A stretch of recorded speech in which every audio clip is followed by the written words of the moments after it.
किसी न किसी में कोई न कोई कमी होती है और हर किसी में कोई न कोई अच्छाई होती है। इसलिए आपकी तुलना किसी से मत करो, बल्कि पूर्ण निष्ठा के साथ अपना कर्म करो। कर्म करते समय न तो कोई नुकसान होता है और न ही कोई परिणामी दोष, लेकिन इस निस्वार्थ क्रिया की थोड़ी सी भी प्रगति हमें महान भय से बचाती है। जिसने अपने मन पर विजय प्राप्त कर ली है, उसके लिए मन सबसे अच्छा मित्र है, लेकिन जो ऐसा करने में असफल रहा है, उसके लिए मन सबसे बड़ा शत्रु है।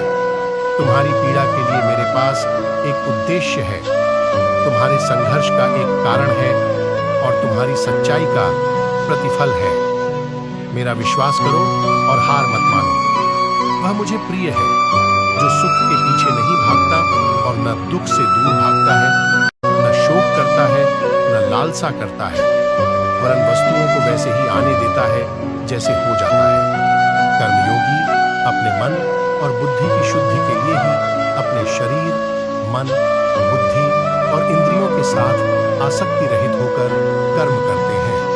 पशुओं में मैं सिंह हूँ, पक्षियों के बीच चील गरुड़। मैं प्रहलाद हूँ जो राक्षसों के बीच पैदा हुआ हूँ, और उन सभी उपायों में मैं समय हूँ। धन्य है मनुष्य जन्म, स्वर्गवासी भी इस जन्म की कामना करते हैं, क्योंकि सच्चा ज्ञान और शुद्ध प्रेम मनुष्य को ही मिल सकता है। जीवन में आधे दुख इस कारण जन्म लेते हैं क्योंकि उनसे आशाएं बड़ी होती हैं। इन आशाओं का त्याग करके देखो, जीवन में सुख ही सुख है।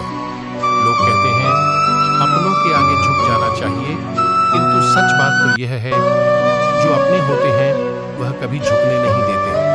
धर्म का अर्थ है सत्य और न्याय की पालना करना और अपने कर्मों के द्वारा अच्छाई फैलाना। अगर तुम अपना कल्याण करना चाहते हो तो सभी तरह के उपदेशों, सभी धर्मों को छोड़कर मेरी शरण में आ जाओ, मैं तुम्हें मुक्ति प्रदान करूंगा। सुख दुख का आना जाना सर्दी गर्मी के आने जाने के जैसा ही है, इसलिए इन्हें सहन करना सीखना ही उचित है। संवाद से मिल सकता है हर बात का समाधान, और खुलकर संवाद करने से संभल जाएगा आपका भविष्य और वर्तमान। किसी दूसरे के जीवन के साथ पूर्ण रूप से जीने से अच्छा है कि हम अपने समय के भाग्य के अनुसार अपूर्ण जिए।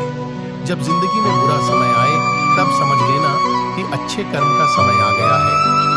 तुम उसके लिए शोक करते हो जो शोक करने के योग्य नहीं है, और फिर भी ज्ञान की बातें करते हो। बुद्धिमान व्यक्ति न जीवित और न ही मृत व्यक्ति के लिए शोक करते हैं।